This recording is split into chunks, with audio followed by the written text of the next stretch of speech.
It's a new day. This is CBS12 News This Morning. Good morning, everyone. Happy Tuesday. I'm Sam Kerrigan. And I'm Jerry Hornstein. Thank you so much for joining us. It's a really exciting day. It's game day on the Treasure Coast. Yeah, that's right. And our Matt Lincoln is out at Clover Park in Port St. Lucie all morning long, where the St. Lucie Mets will begin their 2022 season in just hours against the Clearwater Threshers. Yeah, we'll take you out to the Diamond where all the action will happen today. Matt's been having a really good time out there this morning. But first, we do want to send it over to meteorologist Lauren Oleski with a check of that forecast. Terry, thanks. We'll take a look right now at radar. Skies are nice and dry out there to start us off on this Tuesday. No problems for us. Winds out of the east, southeast. It'll get a little breezy at times through the day, around 10 to 15 miles per hour, but overall nice and comfortable out there. We'll start to see some more clouds likely returning by tomorrow, especially into the afternoon. More moisture then starts to move in on Thursday. We'll wake up Thursday with a dry sky, but once we get into the afternoon, showers and thunderstorms start to return to the area. Just before 1 o'clock in the afternoon on Thursday, there we got some rain, and then those thunderstorms develop closer to the drive home, getting closer to the start of rainy season, which begins next month. This is a pattern we'll start to see happen essentially every day. 11 o'clock Thursday evening, some showers will continue to linger. It is much warmer this morning than it was 24 hours ago. It's 20 degrees warmer right now in Vero Beach than it was yesterday at this time. 5 degrees warmer in Delray. So the bigger difference right now is up across the Treasure Coast. 69 degrees in Vero. Yesterday it was 49 at 6:30 in the morning. So much warmer out there for us, but still cool and comfortable across most of the area. Temperatures will warm closer to the low 80s later today. Sam, Terry. Thank you, Lauren. It's looking good. This morning, there's growing tension in Delray Beach between the city and the police department at this time. The department contract ran out about 6 months ago, and since then, city officials and law enforcement have really struggled to reach a new deal. The police union says morale is low, and they want to put the issue before city commission to get something done. You know, Delray Beach, they ought to be ashamed of themselves. Harsh words from the Palm Beach County Police Benevolent Association President John Kazanjian. The union leader fed up after months of negotiations with city leaders in Delray Beach. Spend some of your money on law enforcement, all right? What's more important than safety for the citizens of Delray? The sticking points are all about money, specifically salaries and pensions.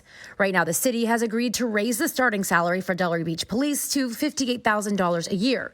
The union wants $63,000. For comparison, the union tells us officers next door in Boca start at $69,000. PBSO starts at $59,000, and Boynton Beach almost $58,000. I don't know why Delray is a sticking point, all right?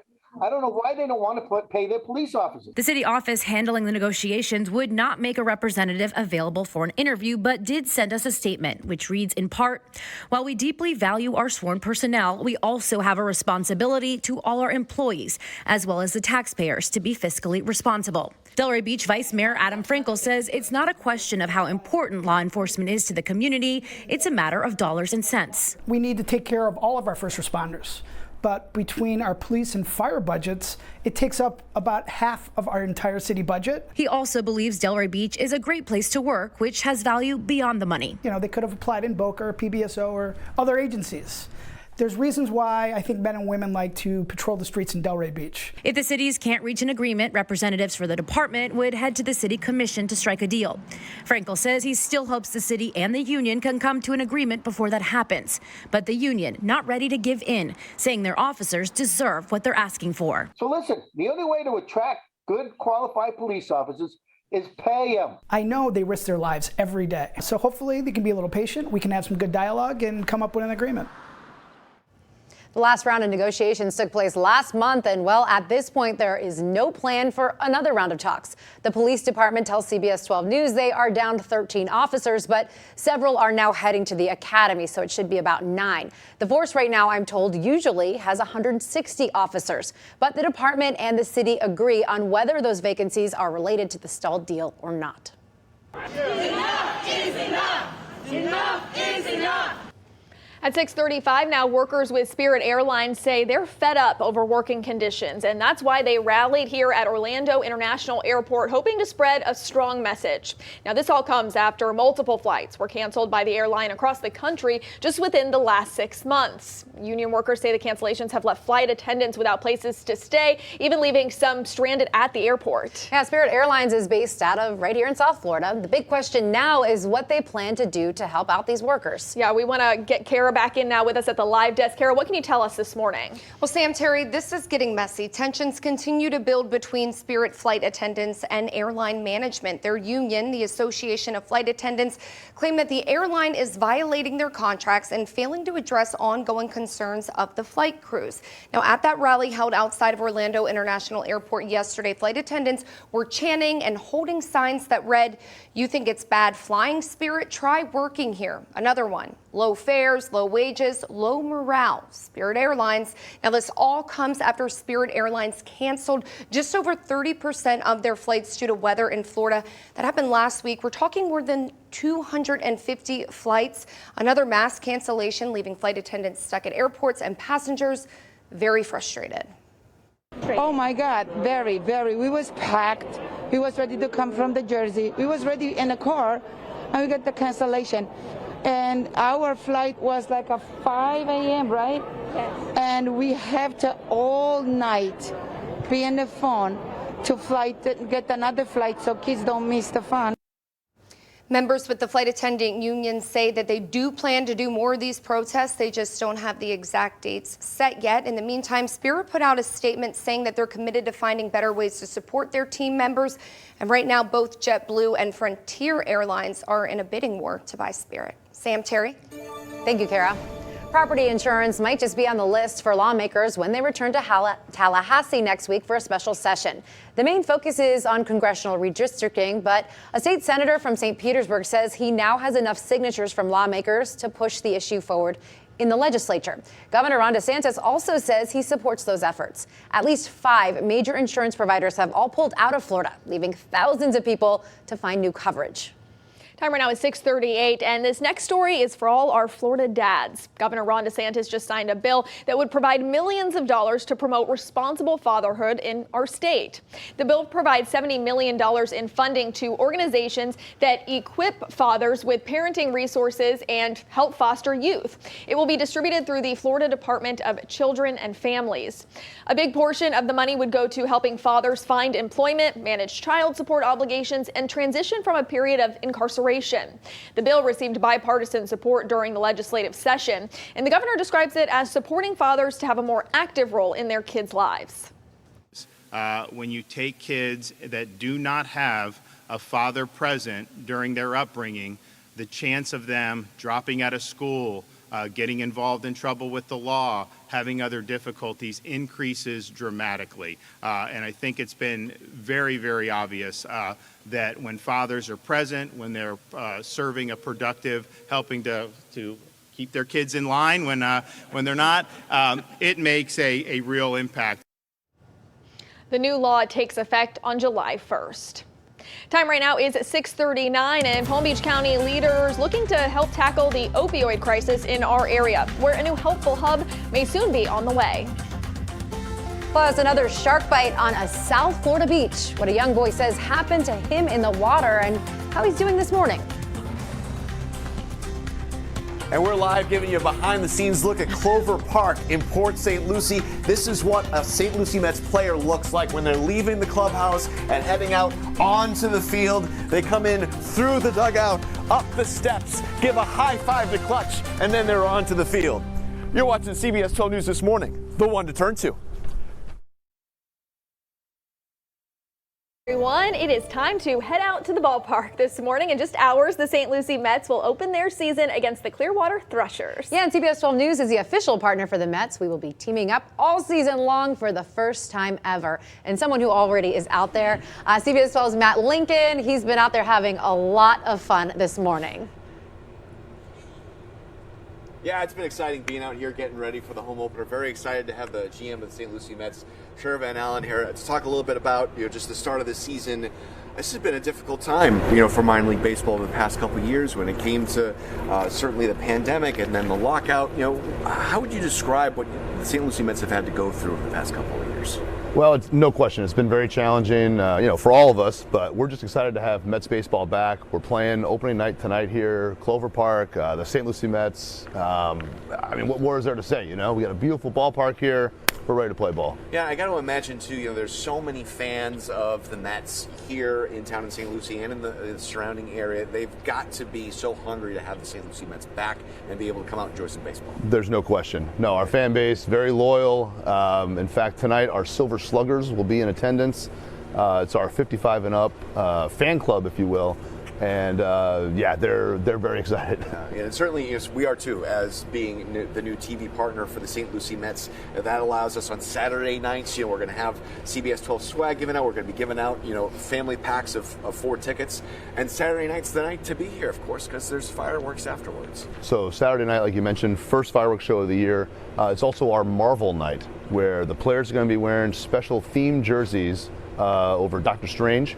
And we'll be auctioning those off for Voices for Children. It's going to be a huge night. Recommend everybody come out here.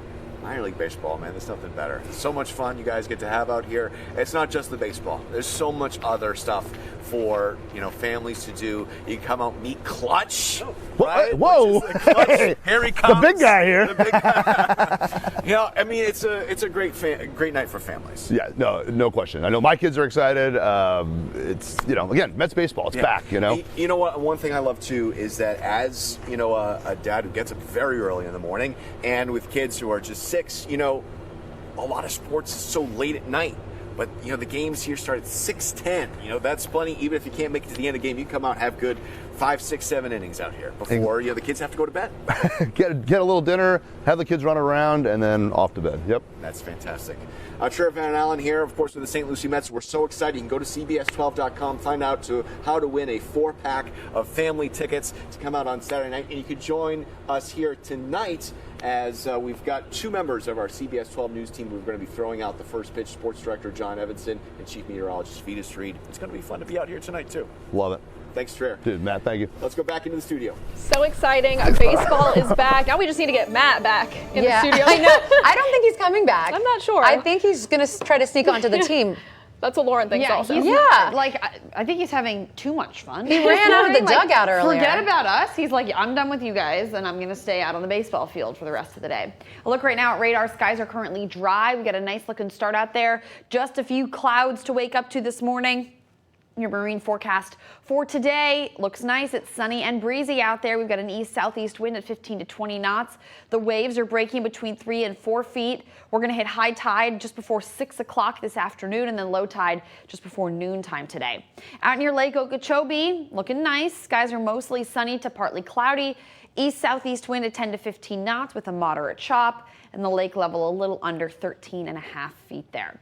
Hour by hour for today, we've got a southeast wind, some light scattered rainfall outside. We'll see 1 or 2 little passing clouds out there. That's really it.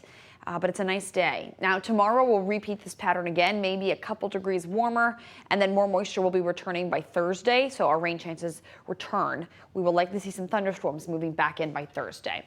Low 80s today. That's seasonal though for this time of year. We're going to stay right around the low to mid 80s for the remainder of this week, and then you'll see there that chance of rain returning on Thursday. All right, thank you, Lauren. Looking good. 647 now. Checking on our roadways. Fort Pierce, I-95 and the Turnpike near Okeechobee Road are running smoothly. Traffic Tracker 12, keeping an eye on that drive in Palm Beach County. A nice start here as we head south on US 1 in North Palm Beach. Not tracking any crashes or delays. Time right now, 6:47. Opening arguments begin in the Florida opioid trial. The state is taking on Walgreens right now in Pasco County for what they say is Walgreens' role in fueling the opioid epidemic, dispensing addictive drugs to Floridians. But Walgreens attorneys say Florida's Attorney General's office failed to act for years, even as pill mills flourished. The pharmacy's lawyers told the jury they just followed what doctors approved for their patients. The pharmacist is not there to second guess the doctor or to choose a different treatment that the pharmacist thinks might be better. Florida has already settled out of court for more than $3 billion with other pharmaceutical suppliers. 2 weeks ago, Attorney General Ashley Moody's office announced an $870 million deal with CVS and 2 drug manufacturers, leaving Walgreens as the lone holdout in this case. And in Palm Beach County, leaders are implementing a new approach to combat the number of opioid deaths. Just last month, they took action to expand the program launched in Delray Beach. County leaders voted to replicate the hub in Delray with a second location in Lake Worth Beach. The operation has been running since May of 2021, and it's not just a treatment center, but rather a place for people to go for services to acclimate back into society by gaining access to medical care, housing, and job placement. And it's a peer-driven system with those who have struggled with substance abuse, helping others going through a similar situation. The county drug czar tells CBS 12 News he believes this in part is helping the decline of drug overdoses in Palm Beach County. One of the things here that's very different is this is not a treatment center. I have to say we did not experience that here, but the question does come up. County leaders have not decided where in Lake Worth Beach the new location will go. So far in 2022, there have been 42 drug overdose deaths. In 2021, drug overdoses fell to just under 500 compared to more than 600 in 2020. Time right now, 6:49. A Palm Beach County leader calling for the inspection of high-rises. The proposal in the works and why she says it needs to happen now. That and more is coming up next in your Morning Rush. We're getting you ready to get out of the door. That's in just 3 minutes. Stick with us. To get your Tuesday started. That's the Morning Rush, and Kara Duffy kicks it off. This morning, lawmakers are one step closer to calling a special session to tackle property insurance costs. State Senator Jeff Brands from St. Petersburg got the required number of signatures needed from lawmakers to force one. That's 20%. The State Department now has 7 days to poll remaining lawmakers. A session will be held if 3/5 of the legislature agrees. Governor Ron DeSantis has signaled he supports this.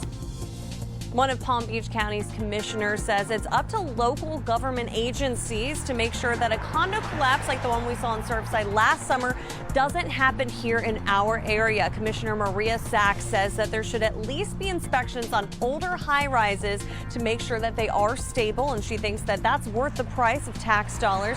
She's going to be proposing this in an upcoming commission meeting. President Biden is proposing new rules governing the manufacture and sale of ghost guns. Those are homemade firearms that lack serial numbers. The regulations include requiring serial numbers and federal licenses for gun makers. Gun manufacturers and gun rights groups will likely file suit to try to block those measures. Jury selection continues this morning in the sentencing trial of the Parkland school shooter. A judge dismissed 60 more jurors after saying they couldn't follow the law in deciding if Nicholas Cruz should get life in prison or the death penalty. Testimony is expected to start at the end of next month. And CBS 12 News will be covering every minute of this sentencing trial. Make sure to visit our website, cbs12.com, for updates, or download our free CBS 12 News app to get those updates sent right to your phone. A boy is recovering this morning after being bitten by a shark in Highland Beach. Scary moments here. It happened along South Ocean Boulevard just after 4 Monday afternoon. The boy told rescuers a small shark bit his foot in shallow water and then swam away. Paramedics bandaged the wound and took him to the hospital. Let's send it over to Lauren for a final check of that forecast. Thanks, Terry. We'll take a look right now outside, and our skies are mostly clear. We've just got a couple of clouds across parts of the area right now. We're going to deal with the dry conditions out there for the day today. Checking in now outside from Lake Worth.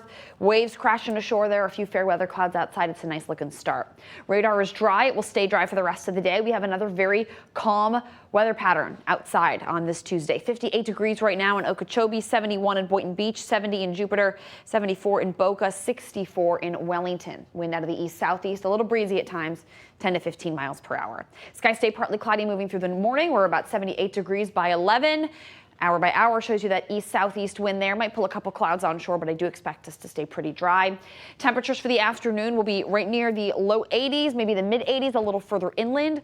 Overall, though, your Tuesday looks very nice. The chance of rain is likely not going to be returning until Thursday of this week. Sam, Terry. All right, thank you, Lauren. One last check on our roads this morning. This is a look at your drive in Delray Beach, southern Palm Beach County. Not tracking any issues for you here on I-95 or the Turnpike near Atlantic Avenue. Traffic Tracker 12 is on US 1 right now, heading south in the Riviera Beach area. Looks like it is smooth sailing out there as well this morning. Looking good on those roads. The time right now, 6:56. Thank you so much for joining us for CBS 12 News this morning. We will have another local update for you coming up in half an hour. And of course, you can join us for CBS 12 News at 9 a.m. Have a great Tuesday, everyone. We will see you back here in 30 minutes. And we'll leave you with a live look of Lake Worth Beach. It's a gorgeous start to your morning out there. Have a great day, everyone. We'll see you back here in just a bit.